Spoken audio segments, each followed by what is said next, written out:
Bonjour Julien. Bonjour. Vous êtes le gérant de l'OPCI Dinapierre chez Swiss Life Asset Manager France. Votre OPCI affiche des performances très régulières depuis plus de 5 ans maintenant. Quel a été le comportement de votre fonds depuis le début de l'année et plus particulièrement pendant cette période de confinement? Alors effectivement, l'OPCI Dinapierre a démontré sa capacité de résistance dans cette période compliquée sur le plan économique suite au Covid. Nous affichons la meilleure performance à 3 ans, ce qui démontre surtout notre capacité à avoir des résultats réguliers. Cela s'explique par une stratégie mise en place depuis plusieurs années, construire la performance la plus solide sur la poche immobilière, ce qui nous permet d'avoir une poche financière contenue en volume et ainsi avoir une exposition limitée au marché financier. Depuis la sortie du confinement, des questions se posent concernant les évaluations des biens immobiliers dans les portefeuilles. Que pouvez-vous nous en dire? Alors il est possible que certains marchés soient sensiblement corrigés, des marchés moins efficients, des marchés moins solides quant à leur valeur d'expertise. Je suis confiant que Dinapierre saura résister parce que nous avons une stratégie d'investissement depuis l'origine qui est une stratégie de conviction.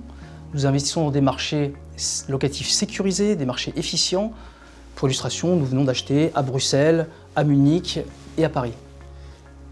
Néanmoins, la difficulté à percevoir certains loyers pendant cette période difficile ne risque-t-elle pas de remettre en cause les résultats d'ici la fin de l'année?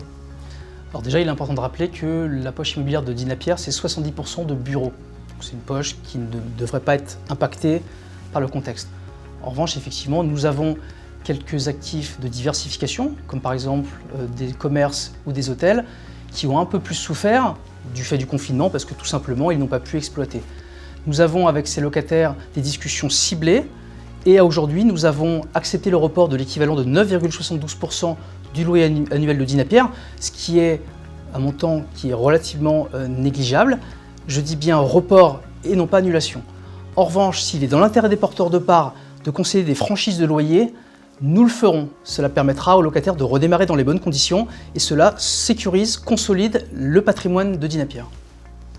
Julien, nous allons rentrer dans une phase économique beaucoup plus délicate en France et en Europe dans les prochains mois. Comment allez-vous adapter votre gestion dans l'OPCI? Alors dans ce contexte, nous allons nous focaliser sur des actifs de bureau et toujours dans des marchés très corps, très efficients d'un point de vue locatif. Alors pour illustration, Dinapierre va signer dans les prochaines semaines son premier actif de bureau à Barcelone, dans un sous-marché tertiaire très qualitatif. Cet actif est loué dans le cadre d'un bail de très longue durée. Enfin, sur votre poche financière dans l'OPCI, quelles modifications allez-vous apporter?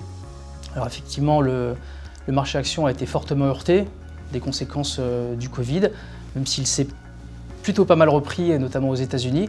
Il y a eu des opportunités à prendre et nous les avons prises, notamment sur les foncières cotées.